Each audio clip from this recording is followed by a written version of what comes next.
আমি এখন এমন একটি জায়গায় দাঁড়িয়ে আছি যেটা আজ থেকে ৯০০ বছর আগেও বৌদ্ধ ধর্মের মানুষদের বসবাসের জায়গা ছিল।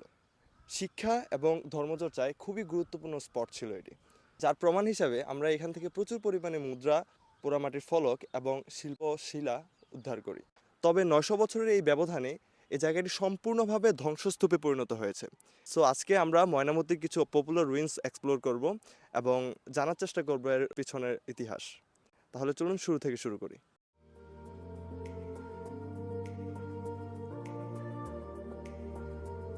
আপনি যদি দেশের যে কোনো প্রান্ত থেকে ময়নামতি যেতে চান তাহলে প্রথমে ঢাকা চট্টগ্রাম হাইওয়েতে কুটবাড়ি বিশ্ব রোডে নামতে হবে। তারপর একটি সিএনজি নেবেন, তারা আপনাকে যেই বিহারে যেতে চান ওই বিহারে নিয়ে যাবে। তো হয়তো এখন অনেকের মধ্যেই প্রশ্ন আছে যে এই স্থাপনাগুলোতে আগে কি হইতো। তৎকালীন সময় এগুলো ছিল একটি আবাসিক বৌদ্ধ মঠ, যেখানে শত শত ভিক্ষু একসাথে ধর্মচর্চা ও শিক্ষা লাভ করতেন। পুরো বিহারটি চারপাশে কক্ষ দিয়ে ঘেরা। আজ আমরা যে ভাঙা ইটগুলো দেখি সেগুলো একসময় ছিল গান, ধ্যান এবং সাধনার এক জীবন্ত কেন্দ্র। তো বলতে পারেন এই জায়গাটা ওই সময় এবং এই সময় খুবই গুরুত্বপূর্ণ একটি স্থান। ওই সময় ছিল বৌদ্ধ ধর্মীয় মানুষদের জন্য, আর এখন পর্যটকদের জন্য। এখন আমরা জানবো কিভাবে বৌদ্ধ বিহারগুলোর খনন কাজ শুরু হয়। 1950-এর দশকে, তখন পাকিস্তানের আমল, প্রত্নতত্ত্ব বিভাগ এখানে পরিকল্পিত খনন কাজ শুরু করে। একটির পর একটি টিলা খুঁড়ে বেরিয়ে আসে প্রাচীন ইটের দেয়াল, মঠের কক্ষ, স্তূপ, প্রার্থনা গৃহ এবং অসংখ্য নির্দেশনা। সবচেয়ে গুরুত্বপূর্ণ আবিষ্কার ছিল শালবন বিহার, যা প্রায় একটি সম্পূর্ণ বৌদ্ধ মহাবিহারের কাঠামো প্রকাশ করে। এসব নিদর্শনের মাধ্যমে ইতিহাসবিদরা নিশ্চিত হন যে সপ্তম থেকে দ্বাদশ শতাব্দী পর্যন্ত এই অঞ্চলটি ছিল এক সমৃদ্ধ বৌদ্ধ শিক্ষা কেন্দ্র।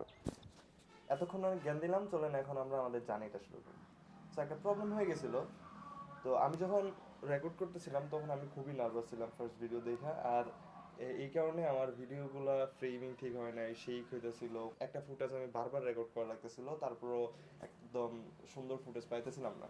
সেই কারণে আমি চিন্তা করলাম যে আমি পুরা এই ট্রাভেল এক্সপিরিয়েন্সটা আপনাদের সাথে ওয়াক থ্রু করব এখানে বসে, আর ফুটেজগুলো দেখাতে থাকবো। ওইটা বেস্ট হবে আমার মতে। ইন্ট্রোটা রেকর্ড করার জন্য একটা সুইটেবল জায়গা পাইছি যেখানে কোনো মানুষজন নাই।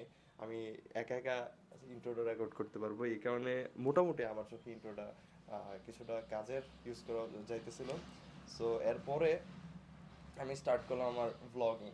আমি যখন ক্যামেরা এইভাবে ধরতেছিলাম তখন ক্যামেরা এইভাবে শেক করতেছিল, মানে আমি ভয়ে অবস্থা খারাপ হয়ে যেতেছে। মুখে দিয়ে কথা বেরোতেছে না, আমি যেটা মুখস্থ করে গেছি ওইটাও একদম ভুলা খেয়ে ফেলছে। তো এমন অবস্থায় আমি খুবই বিচলিত হয়ে গেছি। তখন চিন্তা করলাম যে আমি এখান থেকে ভয়েস ওভার রেকর্ড করব, আর ওইখান থেকে ফুটেজগুলো কালেক্ট করব। হিউজ পরিমাণে ফুটেজ আনছি। তাইলে শুরু করি। আমি প্রথম গেছিলাম ইতাখুলা মোড়াতে। তো যারা এখনো জানেন না যে ময়নামতি ছিল সম্পূর্ণভাবে একটা বিশাল বড় সিটি, যেখানে এখন পর্যন্ত 50টারও অধিক মুড়া উন্মোচন করা হয়েছে। দ্যাট মিনস পুরো একটা ম্যাসিভ সিটি। আর এখানে খুবই পপুলার একটা স্পট হলো ইটাখুলা মোড়া। তো এই মোড়াতে গেছিলাম, যাওয়ার পরে ফার্স্টে ঢোকার সময় দেখি যে আমি প্রথম, রমজান মাস কেউ যায় না, এটা স্বাভাবিক। টিকিট নিলাম, 10 টাকা টিকিটের দাম। টিকিটটা ঝুড়িতে ফালায়া আমি ভিতরে গেলাম। যাই, মানে লোকটা আমার দিকে এমনি তাকাচ্ছে, হোয়াট, এই সময় কেউ ভিজিট করতে আসে? গেছিলাম 10টার দিকে। তো ভিডিও ঢুকলাম, ঢুকেই ভিডিও করা শুরু করে দিলাম। ধুমধাম, এখানে ভিডিও করে এখানে ভিডিও করে, মানুষজন এমনি তাকায় আছে। ইনফ্যাক্ট ভিতরে না, বাইরের মানুষ, আর ভিতরে কিছু ওয়ার্কার্স আছে, তো ওরাও একদম তাকায় আছে। ভিতরে ঢুকে ফার্স্ট যে ইমপ্রেশনটা ছিল, ওয়াও! তৎকালীন সময়ে যে এত সুন্দর আর্কিটেকচার ছিল, খুবই অসাধারণ। ইনফ্যাক্ট উপরে যাওয়ার পরে মানে পুরো ফিল্ডে অস্থির হয়ে গেছে। চারদিকের ওয়েদারটা ওইরকম ছিল যে রিপ্রেজেন্ট করতেছিল জায়গাটা যে এত অস্থির। আর এটা যারা হিস্টোরি জানে তারা তো ফিল করতে পারবে বিষয়টা। তো ফান ফ্যাক্ট এই হলো যে আমাদের প্রত্যেকটা মুড়ার সামনে এই মুড়া থেকে কি কি পাওয়া গেছে, এটার ইতিহাস কি, সবকিছু একটা সুন্দর পাথরের মধ্যে সুন্দর করে লেখা থাকে, যাতে এটা পড়ে ট্রাভেলারের ভিতরে যে বিষয়টা উপলব্ধি করতে পারে। বাট আমার কেস হচ্ছে আমি এটার ভিতরে গেছি, যাওয়ার পরে পুরো ঘোরাঘুরি করছি, উপরে উঠছি, এদিকে দেখছি ওইদিকে দেখছি। বাট বাইর হওয়ার পরে খেয়াল করলাম যে এখানে এখানে ইতিহাস আছে। ওকে, এটার উপরে মজার একটা বিষয় হলো, আমরা উপরে গেছিলাম যে একটা বৌদ্ধ মূর্তি ছিল। তো বৌদ্ধ মূর্তিটা যদি এখনো জাদুঘরের মধ্যে সংরক্ষিত করা আছে, তবে তৎকালীন সময় রেওয়াজ ছিল এরকম যে এই জায়গার মধ্যে সবাই মুদ্রা ফেলতো। তো মুদ্রা ফেলার পরে এক সময় দেখা গেল যে মুদ্রা সবাই চুরি করে নিয়ে চলে যেতেছে। তো এই কারণে এই রেওয়াজটা স্টপ হয়ে যায়। তো পরবর্তীতে যখন এটা খনন করে পায় তখন এই জিনিসটাকে একদম হাফওয়ে থ্রু কাইটা এটা নিয়ে যায় হলো আপনার ইয়াতে ময়নামতি জাদুঘরে, আর বাকি যে অংশটা আছে ওইটা এখানে পড়ে রয়েছে। হঠাৎ করে যখন আমি উপরে আসছিলাম ঠাস করে একটা শব্দ হইলো, আমি তো অবাক হয়ে গেছি, এই এত নীরব জায়গার মধ্যে এত জোরে বিকট শব্দ। পরে উপর দিকে তাকায় দেখি ধুলাবালি উঠতেছে, তখন আবার ঠাস করে শব্দ হলো, তখন আমি তাকায় দেখি এই জায়গার মধ্যে আর্মি ট্রেনিং হইতেছে। তো বিষয়টা মজাদার ছিল, আমি ইনফ্যাক্ট ভয় পেয়েছিলাম অনেক।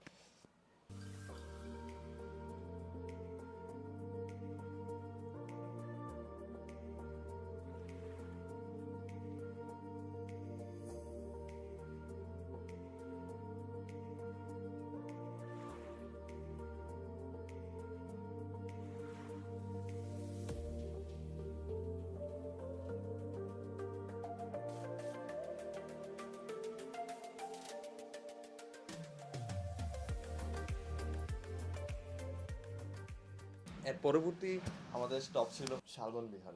তো শালবন বিহারে যাওয়ার জন্য আপনি ইটাখোলা মোড়া থেকে সোজা চলে যেতে হবে ভার্সিটি রোডে।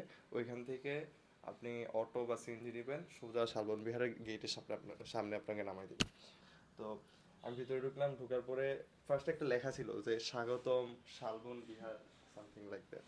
তো আমার কাছে ড্রোন নাই, তো আমি ক্যামেরা দিয়ে ট্রাই করতেছিলাম পুরোটা তোলার জন্য, বাট হইতেছিল না। তো শালবন বিহারের মধ্যে হাঁটতেছিলাম, হঠাৎ করে একটা ইট আমার পায়ে লেগে নিচে পড়ে গেল। তখন আমি তো খুবই সচেতন একজন ব্যক্তি, ইটটা তুইলা রাখার সময় দেখি ওইটার মধ্যে ইংলিশে RAC বা কিছু একটা লেখা। আমি পুরা একদম থমকে গেলাম, হোয়াট, এত বছর আগেও ইংলিশ এই জমানার মধ্যে চলতো। তো পরবর্তীতে আমি ফার্স্টে সত্যিই অবাক হয়েছিলাম, পরে বুঝতে পারছি যে জায়গাটা রিজার্ভেশনের সময় জায়গাটার কাঠামো কিরকম আসছিল ওইটা দেখা এই জায়গার মধ্যে বাংলাদেশি ইট দিয়ে সুন্দর করে রিজার্ভ করে রাখছে। তো আমার দেখার ইচ্ছা হইতেছিল যে ওই সময়কার ইটগুলো কেমন ছিল। তো ওই সময়কার ইটগুলো দেখার জন্য একটু ভিতরে গেলাম, তারপরে ওই সময়কার ইটগুলো দেখলাম, pretty much pretty much same, pretty much same. তো আমি আরেকটা বিষয় হলো কমপ্লিটলি মিস করছিলাম, ঢোকার সময় এবং বাইর হওয়ার সময় আমি খেয়ালই করিনি আমার ডান পাশে একটা কুয়া ছিল। যদিও কুয়াটা সুন্দরভাবে গ্রিল দিয়ে সেফটি মেনটেন করে রাখছে, বাট আমি সামনে গেছিলাম, পুরোটা ভিডিও করে ট্রাই করছি, বাট আমার হাত ওই পর্যন্ত রিচ হইতেছিল না। তারপর আমি করছি যতটুকু পারছি, বাট কুয়াটা ইন্টারেস্টিং, আমি দেখার ইচ্ছা ছিল ভিতরে এখনো পানি আছে কিনা, ভিতরে যদি পানি থাকে তার মানে এত বছর আগের পানি। কিনিং। তো শালবন বিহারের আর্কিটেকচারটা যদি আপনারা লক্ষ্য করেন তাহলে দেখবেন যে মাঝখানে একটা মন্দির, চারিদিকে হলো ফাঁকা, আর এই সবগুলা কর্নারে হলো বর্ডার করা, ওই বর্ডারের মধ্যে পুরোহিতদের থাকার জায়গা, যেখানে পুরোহিতরা থাকতো, পড়ালেখা করতো, ধর্মচর্চা করতো।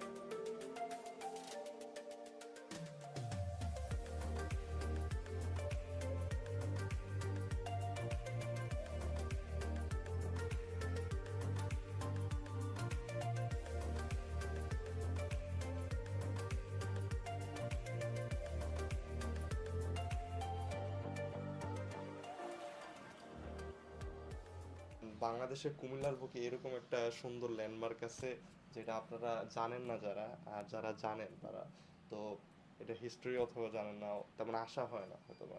তো আমি বলবো যে যদি যারা কুমিল্লার আছেন তারা অবশ্যই আসেন, আর যারা বাংলাদেশের বিভিন্ন জায়গার আছেন আপনাদের কাছে ঐতিহ্য যদি ভ্যালু হয়ে থাকে তাহলে অবশ্যই কুমিল্লার এই ল্যান্ডমার্কটি ভিজিট করবেন। তো এর পরের জার্নিতে আমরা একটু সামনেই ময়নামতি জাদুঘরে গেছিলাম, দেখি দরজা বন্ধ। তো এখন প্রবলেম হয়ে গেছে, আমি ওনার ভিতর থেকে জিজ্ঞেস করতেছিলাম যে আপু আজকে কি বন্ধ? তো উনি বলতেছে হ্যাঁ দরজা লেখা আছে দেখো। আমি দেখলাম, দেখি না, একটা থেকে দেড়টা পর্যন্ত, একটা থেকে দেড়টা সম্ভবত বা দুইটা পর্যন্ত নামাজের বিরতি চলে। তো আমি খুশি হয়ে গেলাম, আর সাইডে দাঁড়ায় আছি। তো সাইডে দাঁড়ায় আছি, তারা আসলো, সব ঠিকঠাক করলো। টিকিটের দামটা ভুলে গেছি, বাট একটা সার্টেন অ্যামাউন্ট অফ টিকিটের টাকা দেওয়া লাগে, তারপরে আমি ভিতরে ঢুকলাম। ভিতরে ঢুকা কয়েকটা ভিডিও করতেছিলাম, হঠাৎ করে এক ভাইয়া পিছন থেকে ডাক দিয়ে বলতেছে যে ভিডিও করা যাবে না। তো এরপরে আমি তো ভিডিও করতে পারি নাই, সামনে গেছি, সব কিছু দেখছি। দেখার পরে আপু একটা দাঁড়ায় আছিল, মানে এমন একটা অবস্থা, আমি সামনে গেছি, একজন আপু আস্তে করে উঠা আমার আশেপাশে আশেপাশে একটু দূরে হাঁটাহাঁটি করতেছে, কোনোভাবে যাতে আমি ভিডিও না করতে পারি। পরে আমি অনুমতি চাইছিলাম আপুর কাছে, আপু একটা ভিডিও করি।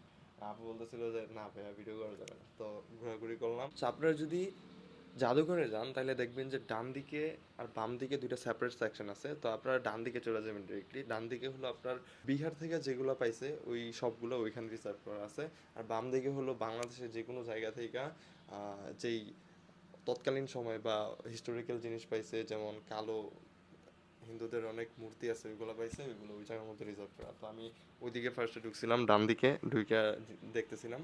পরে বাম দিকে আসছি, বাম দিকেও দেখি আরেক মহিলা সুন্দর করে দাঁড়ায় গেছে। এখন আমি যেদিকে যেতেছি অপোজিটে হাঁটতেছে, বুঝাইতে দিতেছে না যে আমার পড়ে দিতেছে, বাট দিতেছে। আমি একটা ভিডিও করতে পারি না ভিতরে। প্রথম যে 2-3টা করছি ওইগুলাই। এরপরে ভাবছিলাম আরেকটা মুড়ায় যাব, বাট রোজা রাখছি, এনার্জিও দিতেছিল না, তারপরে সময়ও আসছিল না। বাড়িতে আসতে হবে, আবার ইফতারি করতে হবে, তো এই কারণে আমি রিটার্ন করলাম। এই ছিল আমাদের আজকের এপিসোড। অতটা ফ্যান্সি হয় নাই, বাট চেষ্টা করতেছিলাম যে আর একটু ভালো করে কন্টেন্টের মতো বানাইতে, বাট কন্টেন্ট হয় নাই কোনো রকমে। তো নেক্সট এপিসোড দেখার জন্য আমন্ত্রণ রইল, আর হলো subscribe if you want, and good by.